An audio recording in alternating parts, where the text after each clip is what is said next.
nós temos aqui a contribuição de alguns outros criadores, né, ou iniciantes. A Vanessa está nos perguntando quais as plantas aromáticas que atraem as abelhas. Bom, como a gente tem uma variedade de abelhas, de espécies, né, de abelha sem ferrão muito grande, né? Então são mais de 300 espécies no Brasil, né? Cada espécie tem suas preferências com flores, desde a coleta de néctar, coleta de pólen, de resina, né? Então o importante é identificar a espécie e a gente fazer o levantamento das plantas que aquela espécie visita. Por exemplo, a jataí, que é aquela abelhinha bem pequenininha que quase todo mundo conhece, ela se estende desde o sul até o norte, né? Tem praticamente em grande parte do Brasil. Ela é uma abelha que visita a maior parte das plantas medicinais, né? Aquelas plantinhas que produzem flores, né? E que são remédios, né? Então ela tem uma seleção muito grande por esses tipos de plantas, né? Então é justamente isso. Cada espécie ela tem suas preferências. Então o ideal é que se faça um levantamento da espécie e fazer o diagnóstico de quais são as plantas visitadas por essas espécies, né? Então existem muitas pesquisas científicas a respeito, né? Então sempre que a gente vai pesquisar sobre uma espécie, a gente vai buscar o conhecimento já existente sobre essa espécie, que foi publicado, né? E muitas plataformas, né, internacionais, nacionais, que tem esses dados. A gente sempre consulta, né? Algumas espécies mais conhecidas, né, como jataí, amandaçaia, urussu nordestina, né, são espécies que já têm manuais de criação. Então nesses manuais já tem algumas plantas citadas da abelha, né? Locais de criação, né? Não só de coleta de alimentos, mas o local de preferência para escolher uma moradia, né? Também tem. Mais uma vez a importância de conhecimento da paisagem, né? Sim, com certeza. Do bioma onde está instalado, né?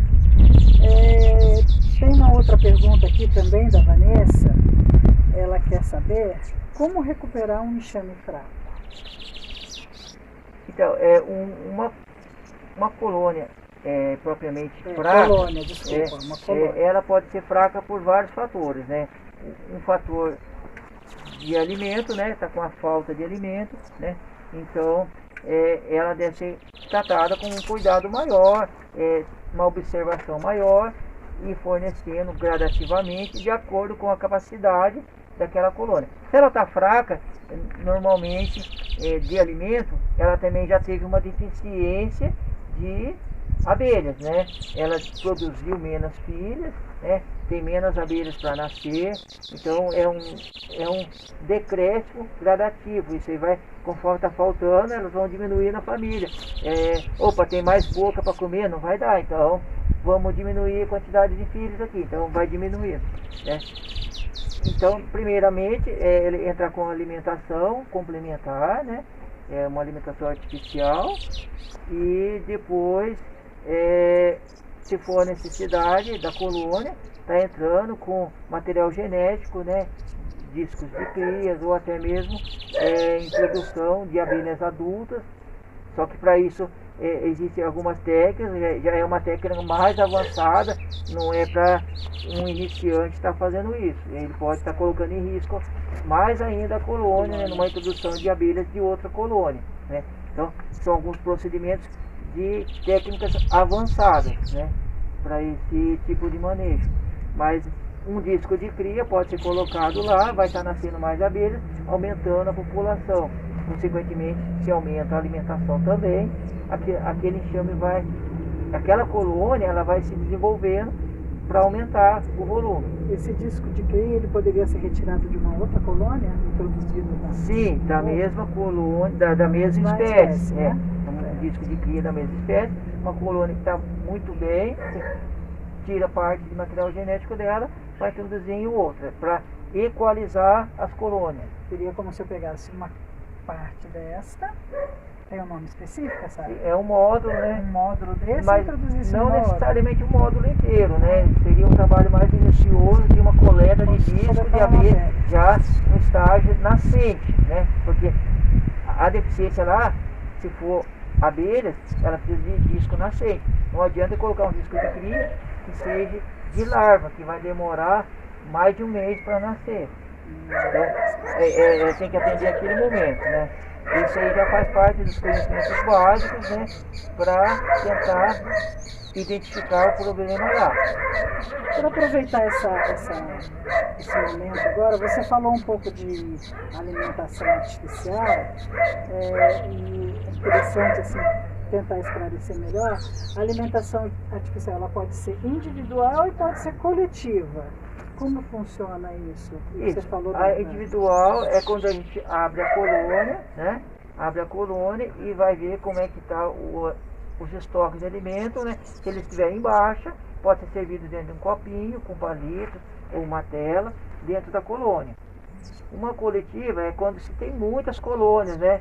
Então o trabalho de abrir centenas de colônias é muito grande. Então é viável que se alimente em um único local, onde todas as abelhas possam coletar esse alimento, sem que eu abra todas as colônias, né? Então a gente chama isso de alimentação coletiva. Também é uma técnica mais avançada, que tem que atender alguns requisitos e precauções, né? Uma alimentação fora de horário e falta de condicionamento pode atrair muitas apis também, que é a abelha de ferrão, né? E pode atrair também inimigos naturais, né? E também pode atrair inimigos naturais, né?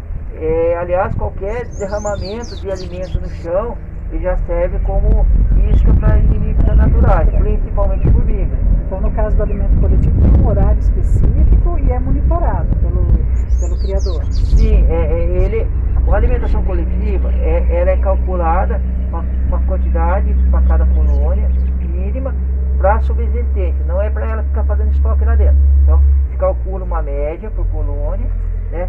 Isso é fornecido em um horário bem cedo ou final da tarde, né? É uns horários mais adequados, tipo 7 horas da manhã ou 8 horas mais ou menos, e final da tarde 17 horas, das 18 horas. Aí depois que passa, ela fica um período exposta esse alimento, bandeja, depois você ele retira, tem que ou ele ser fica calculado de forma que as abelhas consumam em 15 minutos. 15 minutos? Ele então não pode ficar lá, é 15 minutos, né? Porque se ele ficar lá à noite, vai vir outros insetos, outros mamíferos, ou outros bichos. Também existe o risco da fermentação, né? Exatamente, e a fermentação. Então, ela tem que durar 15 minutos essa alimentação. Ótimo. Né? Então, se eu coloquei 10 litros de alimento para tratar das colônias, elas têm que ser capazes de puxar aqueles 10 litros em 15 minutos. Ou menos, né? Se for menos colônias, diminui a quantidade de alimento. Nós temos aqui também uma pergunta do Walter. O Walter, eu acho que é um beneficiário do nosso projeto. Qual a melhor forma de se fazer uma divisão e se é necessário fazê-lo no local onde a caixa está instalada?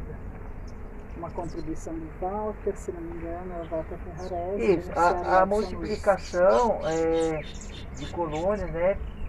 O ideal é que se tenha caixas, modelos ímpares, onde se destacam os módulos, né, para essa multiplicação. A gente chama esse método de multiplicação de perturbação mínima, né?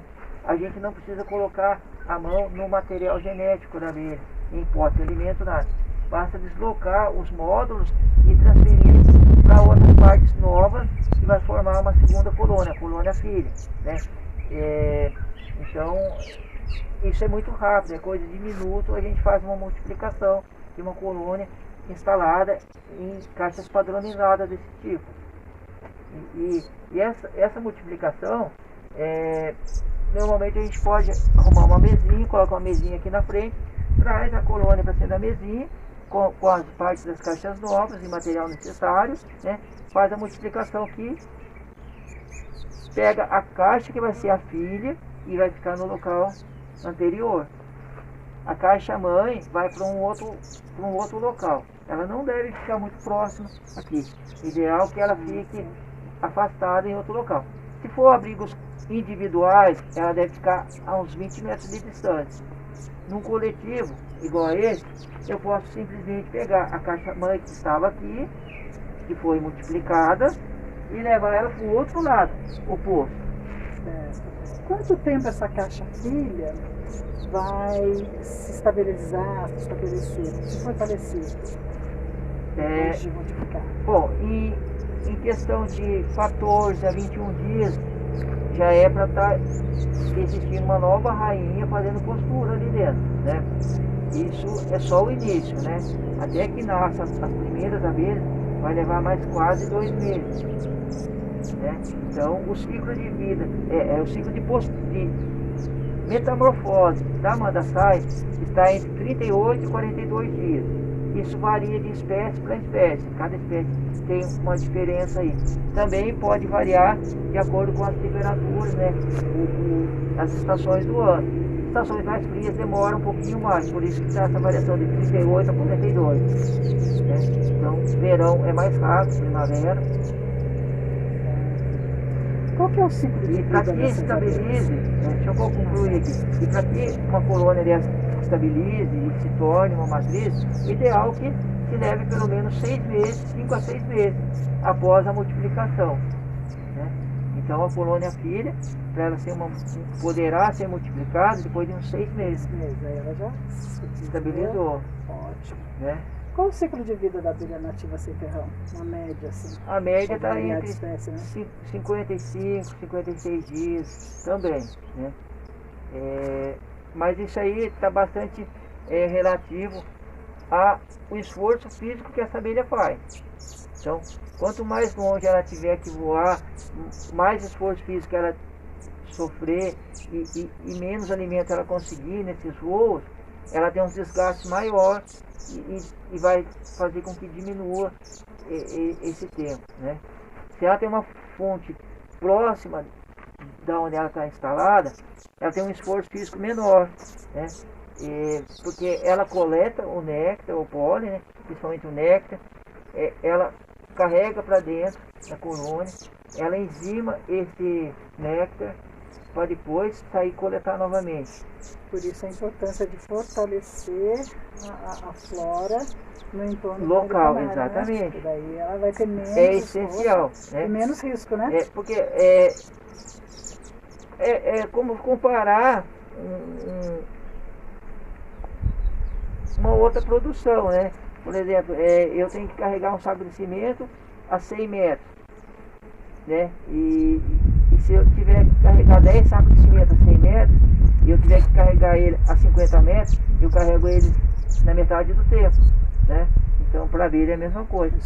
O voo maior, ela acaba tendo um esforço maior e vai produzir uma quantia até menor. Fora os riscos também, né? Exatamente. Quanto maior o voo, aquele alimento coletado, o néctar, ele se transforma em fonte de energia também, se houver necessidade. Então, parte dele, ela acaba consumindo como fonte de energia para retornar desse voo. Interessante. E agora, assim, para finalizar esse ciclo de perguntas e partir para as visitações, como fortalecer uma colônia de abelhas?